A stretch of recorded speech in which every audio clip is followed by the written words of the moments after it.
रसायन। देखिए कार्बनिक रसायन क्या होता है? रसायन विज्ञान की वह शाखा, अभी हमने बताया है रसायन विज्ञान को सुलभ करने के लिए ऐसे बहुत सारे प्रयोग किए गए हैं। रसायन विज्ञान की वह शाखा जिसके अंतर्गत हम कार्बन तथा उसके यौगिकों का अध्ययन करते हैं। ध्यान देंगे, रसायन विज्ञान की वह शाखा, रसायन विज्ञान की वह शाखा जिसके अंतर्गत हम कार्बन तथा उसके यौगिकों का अध्ययन करते हैं, कार्बनिक रसायन कहलाता है। परंतु ध्यान देंगे, परंतु आपको ध्यान देना है कार्बोनेटो, कार्बोनेटो, बाइकार्बोनेटो, कार्बोनेटो, सायनाइटो, सायनाइटो को छोड़, ध्यान देंगे,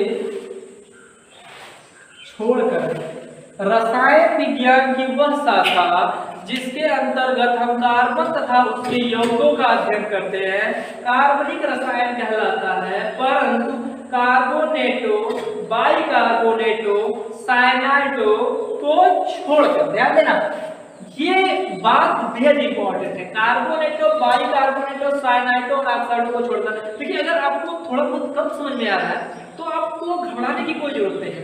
धीरे धीरे हम सारी चीजों को समझेंगे, तुरंत ही कोई बात समझ में नहीं आती है। जैसे धीरे धीरे हम लोग आगे बढ़ेंगे, एक एक चीजों को बेहतर ढंग से परिभाषित करते चलेंगे, बेहतर ढंग से समझते चलेंगे, आपको सारी बातें समझ में आएंगी। फिर से ध्यान देंगे, कार्बनिक रसायन किसे कहते हैं? रसायन विज्ञान की वह शाखा जिसके अंतर्गत हम कार्बन तथा उसके यौगिकों का अध्ययन करते हैं, कार्बनिक रसायन कहलाता है। अब हम लोग यहाँ पर पढ़ेंगे कार्बनिक रसायन की या कार्बनिक यौगिकों की विशेषताएं, कार्बनिक यौगिकों की विशेषताएं, कार्बनिक यौगिकों की विशेषताएं, कार्बनिक यौगिकों की विशेषताएं हम लोग यहाँ से पढ़ेंगे। और पहली विशेषता है स्रोत। अब आपसे पूछ लिया जाए कार्बनिक पदार्थ हमें कहाँ से प्राप्त होते हैं, तो आप क्या कहेंगे? कार्बनिक पदार्थ क्या प्राप्त होते हैं? भैया बताएं, पूरी बात हम आपको बताएं। कार्बनिक पदार्थ क्या होते हैं? हमें पेड़ पौधे और जीव जंतुओं के द्वारा प्राप्त होते हैं। पर एक बात और ध्यान रखिएगा, कार्बनिक पदार्थ जो होते हैं हमें पेड़ पौधे और जीव जंतुओं के द्वारा तो प्राप्त होते ही है। हमारे वल्लभ भैया ने जो है शुरुआत कर दिया है कार्बनिक पदार्थों को प्रयोगशाला में बनाने के लिए, और हम कार्बनिक पदार्थों को प्रयोगशाला में भी निर्मित कर सकते हैं। तो कार्बनिक पदार्थ वे पदार्थ होते हैं, स्रोत के हिसाब से हम देखें तो ये हमें पेड़ पौधे और जीव जंतुओं के द्वारा प्राप्त होते हैं, और इन्हें हम जो है प्रयोगशाला में भी क्या कर सकते हैं? निर्मित कर सकते हैं। ठीक है, ये बात आपको समझ में आए। अब यौगिकों की संख्या देख लेते हैं। दूसरा जो इनकी विशेषता है यौगिकों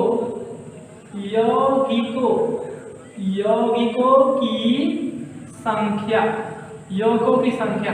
तो यहाँ पर आप एक चीज ध्यान रखेंगे, कार्बनिक यौगिकों की संख्या अब तक ज्ञात कार्बनिक यौगिकों की संख्या कितनी लाख है? 20 लाख। 20 लाख कार्बनिक यौगिकों का जो है प्रयोगशाला में संश्लेषण अब तक हो चुका है।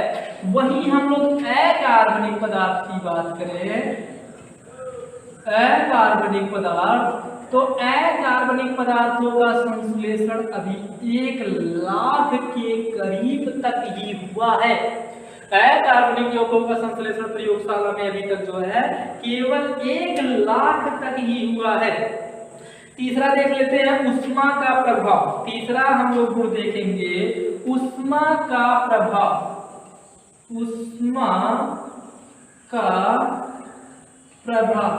ऊष्मा का प्रभाव क्या होता है कि ताप प्राप्त करने पर जो है वह कार्बनिक यौगिकों पर क्या प्रभाव पड़ता है। तो देखिए कार्बनिक यौगिकों का जो गलनांक होता है वह क्वथनांक होता है। गलनांक जिस किसी विशेष ताप पर या जिस ताप पर कोई पदार्थ ठोस अवस्था से द्रव अवस्था में परिवर्तित होती है, उस निश्चित ताप को हम लोग क्या कहते हैं? उस पदार्थ का गलनांक कहते हैं। क्वथनांक किसे कहते हैं? क्वथनांक किसे कहते हैं? जिस निश्चित ताप पर कोई द्रव उबलने लगता है, उस निश्चित ताप को उस निश्चित ताप को उस पदार्थ का क्वथनांक करें। देखिए गलनांक और क्वथनांक कांस्टेंट नहीं होता, निश्चित नहीं होता, ये दाब के साथ परिवर्तित होते हैं। दाब बढ़ाने पर क्वथनांक बढ़ सकता है, घटाने पर घट सकता है, अलग प्रकार से परिवर्तन होते हैं, लेकिन इससे हमें कोई मतलब नहीं है। हमने ये चीज ये सीखा कि कार्बनिक पदार्थों का गलनांक, जो कार्बनिक पदार्थ होते हैं, कार्बनिक पदार्थ का गलनांक, कार्बनिक पदार्थों का गलनांक एवं क्वथनांक, कार्बनिक पदार्थों का गलनांक एवं क्वथनांक कम होता है। किसकी अपेक्षा में कम होता है? अकार्बनिक पदार्थों की अपेक्षा में क्या होता है? इनका गलनांक और क्वथनांक कम होता है। तीसरा हम लोग पढ़ेंगे, इसके अंतर्गत हम लोग तीसरी चीज पढ़ेंगे बंधों की प्रकृति। तीसरी चीज हम लोग पढ़ेंगे बंधों की प्रकृति। बंध का मतलब होता है बॉन्ड, आप लोग इंग्लिश में बॉन्ड इसको बोलते हैं, बंधों की प्रकृति। तीसरा इसका जो गुण है बंधों की प्रकृति,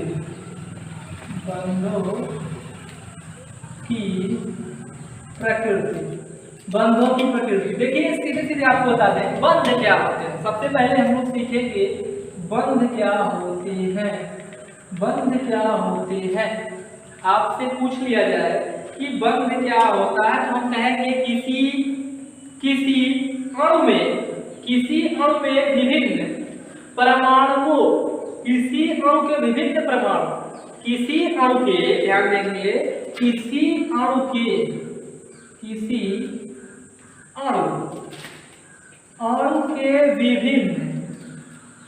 विभिन्न परमाणु। देखिए किसी तत्व की सबसे छोटी इकाई होती है परमाणु होती है किसी पदार्थ की, तो किसी अणु के विभिन्न परमाणु, अणुओं से मिलकर परमाणुओं का निर्माण होता है। बहुत सारे अणु आपस में मिलते हैं तो परमाणु मिलता है। तो किसी अणु के विभिन्न परमाणुओं के मध्य या परमाणु जिन बलों द्वारा आपस में जुड़े होते हैं उसे हम लोग क्या कहते हैं? बंध कहते हैं। क्या कहते हैं? बंध कहते हैं। किसी अणु में विभिन्न परमाणु जिन बलों द्वारा एक दूसरे से जुड़े होते हैं उन्हें हम लोग क्या कहते हैं? बंध कहते हैं। बंध मुख्य रूप से 3 प्रकार के होते हैं। कितने प्रकार के होते हैं? बंध मुख्य रूप से 3 प्रकार के होते हैं। पहला होता है वैद्युत संयोजक बंध। पहला होता है बंध के प्रकार हम लोग देखेंगे तो पहला होता है वैद्युत संयोजक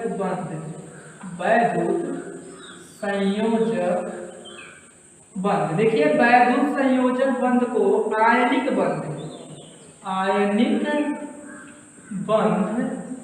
या आप कह सकते हैं कि ध्रुवीय बंध, आयनिक बंध या ध्रुवीय बंध कहते हैं। वैद्युत संयोजक बंध, आयनिक बंध या ध्रुवीय बंध। मुख्य रूप से हमने बताया बंध कितने प्रकार के होते हैं? 3 ही प्रकार के होते हैं। परंतु पहला जो बंध होता है वैद्युत संयोजक बंध, इसको हम लोग वैद्युत संयोजक बंध, आयनिक बंध या ध्रुवीय बंध कहते हैं। अब वैद्युत संयोजक बंध की परिभाषा हम लोग देखिए, हम लोग 12वीं कक्षा में पढ़ रहे हैं। इसके पहले हम लोगों ने बंध के बारे में पूरा अध्ययन किया है, लेकिन आपके कॉन्सेप्ट को फिर से समझने के लिए, यानी हम लोग कार्बनिक रसायन को बेहतर ढंग से समझने के लिए थोड़ी चर्चा इन पे कर रहे हैं। वैद्युत संयोजक बंध किसे कहते हैं, या आयनिक बंध किसे कहते हैं, या ध्रुवीय बंध किसे कहते हैं? तो हम कह सकते हैं दो प्रमाणुओं के मध्य इलेक्ट्रॉनों के स्थानांतरण से, दो परमाणुओं के मध्य इलेक्ट्रॉनों के स्थानांतरण से बने बंध को क्या कहते हैं? वैद्युत संयोजक बंध कहते हैं। क्या कहते हैं? वैद्युत संयोजक। ठीक है, बंध क्यों बनते हैं इसके विषय पे हम लोग चर्चा कर चुके हैं, पर एक बार थोड़ा सा देख लेते हैं कि जितनी भी उत्कृष्ट गैसें होती है या अक्रिय गैसें होती हैं, हीलियम हो गया, नियान हो गया, आर्गन हो गया, क्रिप्टॉन हो गया, जिनान हो गए, जिनान हो गया और रेडन, ये सभी उत्कृष्ट गैसें होती है। आप देखेंगे मेंडलीव की आवर्त सारणी में 18वें वर्ग में ये क्या किया गया है? व्यवस्थित किया गया है। तो जब 18वें वर्ग में इन्हें व्यवस्थित किया गया है तो जितने भी तत्व होते हैं हर तत्व अपनी अस्थायी संरचना प्राप्त करना चाहते हैं। तो अपनी अस्थायी संरचना प्राप्त करने के लिए अपने निकटतम उत्कृष्ट गैस की अस्थायी संरचना को प्राप्त करना चाहते हैं। जैसे पहली संयोजक बंध में हम लोग एग्जाम्पल में देखेंगे, एग्जाम्पल में ए बी टाइप में आप देखेंगे जैसे हो गया NaCl, क्या हो गया NaCl।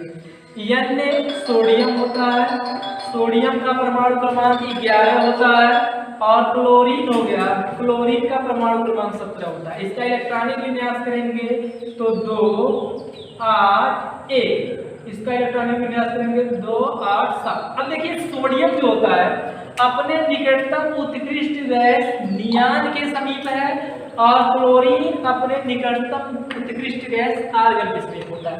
तो सोडियम ये चाहता है कि वो नियान की अस्थायी संरचना प्राप्त कर ले, और क्लोरीन ये चाहता है कि वो आर्गन की अस्थायी संरचना प्राप्त कर ले। तो सोडियम अपने एक इलेक्ट्रॉन क्लोरीन को दे देता है। तो देने वाले परमाणु को दाता परमाणु बोलते हैं। क्या बोलते हैं? दाता परमाणु। क्या बोलते हैं? दाता परमाणु। और इलेक्ट्रॉन लेने वाले परमाणु को ग्राही परमाणु बोलते हैं। क्या बोलते हैं? ग्राही परमाणु कहते हैं। तो ये एक इलेक्ट्रॉन देता है। ऐसा नहीं है, इलेक्ट्रॉनों का साझा एक भी हो सकता है, एक से अधिक भी हो सकता है, या एक ही परमाणु 2 इलेक्ट्रॉन भी दे सकते हैं। जैसे NaCl हो गया, CaO कैल्शियम ऑक्साइड हो गया, मैग्नीशियम ऑक्साइड हो गया। इन दोनों में आपने पढ़ा होगा 2 इलेक्ट्रॉन का साझा होता है, MgCl2 हो गया। तो ये होते हैं आपके वैधो संयोजक बंध। दूसरे बंध के बारे में हम लोग पढ़ेंगे सहसंयोजक बंध। सहसंयोजक बंध, अब आपसे पूछ लिया जाए सहसंयोजक बंध क्या होता है? सहसंयोजक बंध दूसरा आपका जो बंध होता है वो होता है सहसंयोजक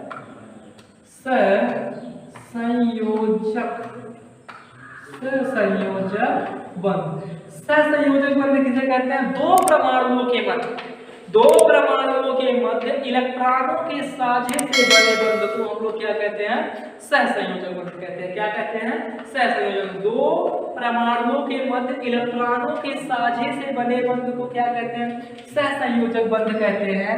जैसे आप देख लीजिए H2 हो गया, O2 हो गया, N2 हो गया, CH4 हो गया, etc।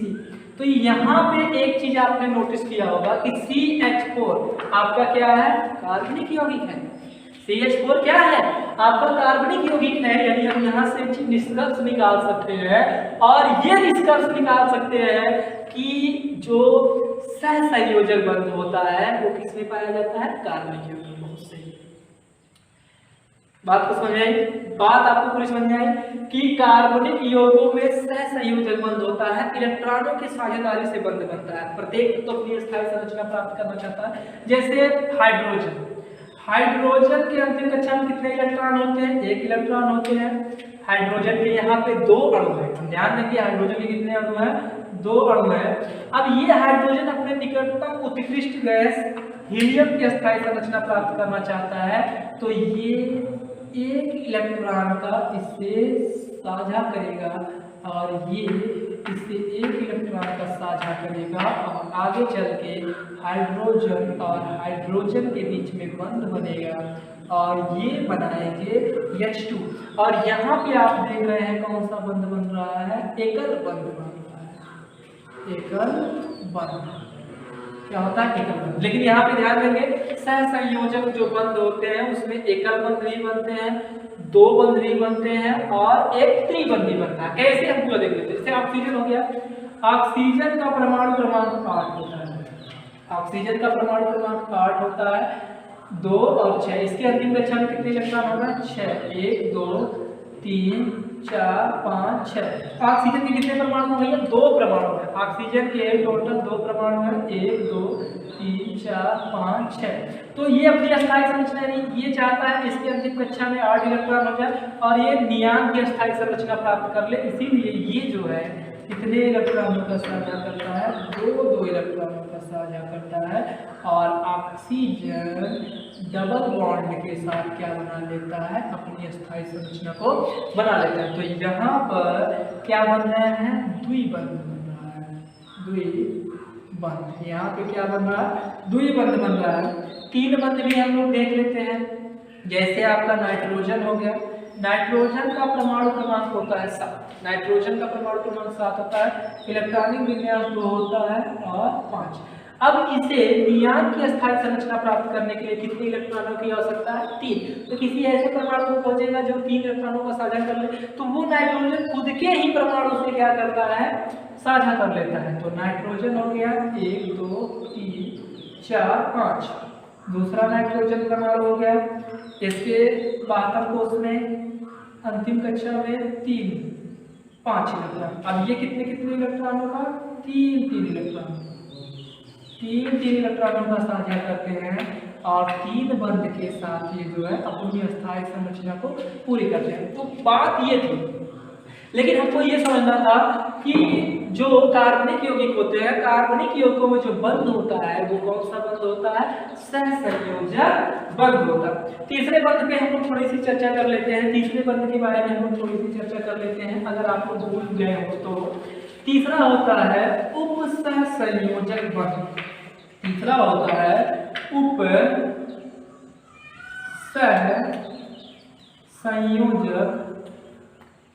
बंध। अब उपसहसंयोजक बंध क्या होता है? देखिए, दो परमाणुओं के मध्य, परमाणु कह सकते हैं, दो परमाणुओं के मध्य इलेक्ट्रॉनों की साझेदारी जब इस प्रकार, दो परमाणु हैं, ध्यान देंगे, दो परमाणुओं के मध्य इलेक्ट्रॉनों की साझेदारी जब इस प्रकार हो, दो परमाणुओं के मध्य किस प्रकार हो हम बता रहे हैं, जब दो परमाणुओं के मध्य इलेक्ट्रॉनों की साझेदारी कुछ इस प्रकार हो कि, जब दो परमाणुओं के मध्य इलेक्ट्रॉनों की साझेदारी कुछ इस प्रकार हो कि एक रासायनिक बंध इस प्रकार से बनता हो कि साझे में प्रयुक्त इलेक्ट्रॉन किसी एक ही परमाणु द्वारा दिए गए हो। ध्यान देंगे, दो परमाणुओं के मध्य ऐसी साझेदारी हो रही हो कि साझे में जो प्रयुक्त इलेक्ट्रॉन है वो किसी एक ही परमाणु द्वारा दे दिए गए हो, तो उस प्रकार के बने बंध को हम लोग क्या कहते हैं? उपसहसंयोजक बंध कहते हैं। जैसे ammonium plus ion, ammonium ion, ये क्या है? Ammonium, ammonium ion, ammonium ion, ठीक है, अमोनियम आयन। अमोनियम आयन में आप ध्यान देंगे कि नाइट्रोजन के आखिरी कक्षा में 5 कितने इलेक्ट्रॉन होते हैं? 5, टोटल 5 इलेक्ट्रॉन। लेकिन यहाँ पे आप हाइड्रोजन परमाणुओं की संख्या देखिए, तो हाइड्रोजन परमाणुओं की संख्या कितनी है? 4। तो नाइट्रोजन क्या करता है? नाइट्रोजन यहाँ से 3 हाइड्रोजन परमाणुओं से क्या करता है? अपना साझा बना करके नियान की अस्थायी संरचना प्राप्त करता है। लेकिन हाइड्रोजन प्लस आयन को वह जो बचे 2 इलेक्ट्रॉन होते हैं वो उन्हें क्या कर देता है? दे देता है। और देने के बाद जो है एक अस्थायी संरचना, एक बंध बनाता है, और उस प्रकार के बंध को हम लोग क्या कहते हैं? हम लोग कहते हैं उपसहसंयोजक बंध। और उपसहसंयोजक बंध से बने यौगिकों को सदैव बड़े कोष्ठक के भीतर दिखाया जाता है। और ये तब तक ले, ये इलेक्ट्रॉन नाइट्रोजन जो होता है इसे तब इलेक्ट्रॉन देता है, पहले ये बॉन्ड पे सिग्नेचर कराता है कि देखिए आपके कक्षक में एक भी इलेक्ट्रॉन नहीं है, आपके पास एक इलेक्ट्रॉन थे हाइड्रोजन के पास और आपने वो इलेक्ट्रॉन दे दिए किसी को, मैं आपको इलेक्ट्रॉन दूंगा, लेकिन एक ही शर्त पे दूंगा, जब आप इस बॉन्ड पे सिग्नेचर करेंगे। इस बॉन्ड पे सिग्नेचर करेंगे और आप हमें ये आश्वासन देंगे कि आप हमें छोड़कर कभी नहीं जाएंगे। वैसे छोड़ करके तो बहुत सारे लोग चले जाते हैं, लेकिन यहाँ पर छोड़कर ये नहीं जाएंगे। इसका जो प्रेम है वो शाश्वत है, काल्पनिक नहीं है। इसका जो प्रेम है वो शाश्वत है और ये प्रेम कभी समाप्त होने वाला नहीं है और ये बंध कभी टूटने वाले नहीं होते हैं। ये इसे क्या कर लेता है, जोड़ लेता है। इस प्रकार के बने बंध को उपसंयोजक बंध कहते हैं। तो हम लोग तीसरे गुण के बारे में पढ़ रहे थे, बंधों की प्रकृति। तो यहाँ से आपको एक आइडिया आया होगा, आपके दिमाग में एक आइडिया आया होगा कि उपसंयोजक जो बंध होते हैं वह किसमें पाए जाते हैं, कार्बनिक यौगिकों में पाए जाते हैं। तो बात आपको पूरी समझ में आई। इसके बाद हम लोग पढ़ेंगे, कार्बन। थोड़ा कार्बन के बारे में हम लोग देख लेते हैं, कार्बन के बारे में देख लेते हैं।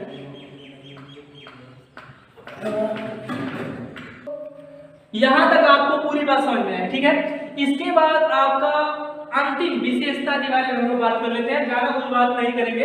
आखिरी विशेषता है समावयवता। देखिए समावयवता आपको थोड़ा कम समझ में आएगा, लेकिन घबराने की कोई जरूरत नहीं। जैसे जैसे हम अभ्यास पे आएंगे आपको समावयवता पूरी बता देंगे। समावयवता क्या होता है, समावयवता क्या होता है, ऐसे कार्बनिक यौगिक जिनके अणुसूत्र तो समान होते हैं, ऐसे कार्बनिक यौगिक जिनके अणुसूत्र तो समान होते हैं, परंतु ऐसे कार्बनिक यौगिक जिनके अणुसूत्र तो समान होते हैं परंतु रासायनिक गुण अन्य भी कुछ गुण भिन्न होते हैं, ऐसे यौगिकों के गुण को समावयवता कहते हैं। तो यहाँ पे ध्यान देंगे, जैसे आपका है C2H6O, ये आपका एक अणुसूत्र है। ध्यान देंगे C2H6O, इसे हम लोग दो प्रकार से दिखा सकते हैं। जैसे आपका C2H5OH, या आप इसे दिखा सकते हैं CH3O CH3। बात नहीं समझ में आती है, पूरा विस्तार से हम लोग कर रहे हैं। कितने कार्बन है, दो कार्बन है, ठीक। कार्बन कार्बन के बीच में भी एक बंध बनाइए, एक हाइड्रोजन यहाँ है, एक हाइड्रोजन यहाँ है, एक हाइड्रोजन यहाँ, एक हाइड्रोजन यहाँ, एक हाइड्रोजन यहाँ, और यहाँ पर OH। यहाँ पे दो कार्बन है, बीच में आपका ऑक्सीजन है, हाइड्रोजन हाइड्रोजन हाइड्रोजन, और यहाँ पे हाइड्रोजन हाइड्रोजन और हाइड्रोजन। देखिए यहाँ पे बात समझने वाली बात ये है कि ये आपने OH पढ़ा होगा, ये OH आपने पढ़ा होगा और ये O आपने पढ़ा होगा। ये दोनों कहे जाते हैं क्रियात्मक समूह। क्या कहे जाते हैं, क्रियात्मक समूह कहे जाते हैं। और क्रियात्मक समूहों के आधार पर कार्बनिक यौगिकों के गुण भिन्न हो जाते हैं। बात समझिए, क्रियात्मक समूहों के आधार पर यौगिकों के गुण भिन्न हो जाते हैं। हम लोग आगे पढ़ेंगे, जब IUPAC नाम पढ़ेंगे तो वहां पे पढ़ेंगे। तो ये एल्कोहल समूह होता है और ये ईथर समूह होता है। अगर इसका हम नाम लिखें तो कार्बन 1 2 कार्बन से एथिल होता है, तो एथिल और इसके नाम के अंत में एल्कोहल, ये आपका नाम हो जाएगा एथिल एल्कोहल। ये हो गया एथिल एल्कोहल। और ये होता है ईथर, इसका नाम हम लिख सकते हैं, दो बार मेथ है, इसको लिख सकते हैं डाई मेथिल ईथर। तो आज के लिए बस इतना ही। हम लोग अगले लेक्चर में आपसे मिलेंगे, और घबराइए मत, आपके पूरे सिलेबस को कंप्लीट किया जाएगा और एक बेहतर तरीके से कंप्लीट किया जाएगा। बस आप नोट बनाते चलिए। प्यारे बच्चों, अगर मेरी बात को समझ में आ रहा है तो आप इसे लाइक करें, शेयर करें, सब्सक्राइब करें, और अपने व्हाट्सएप ग्रुप में, टेलीग्राम पे, फेसबुक पेज पे इसे ज़्यादा से ज़्यादा शेयर कीजिए, जिससे बहुत सारे ऐसे स्टूडेंट हैं जो इससे वंचित हैं, और वहाँ तक इस बात को या इस लेक्चर को पहुँचाया जा सके। धन्यवाद।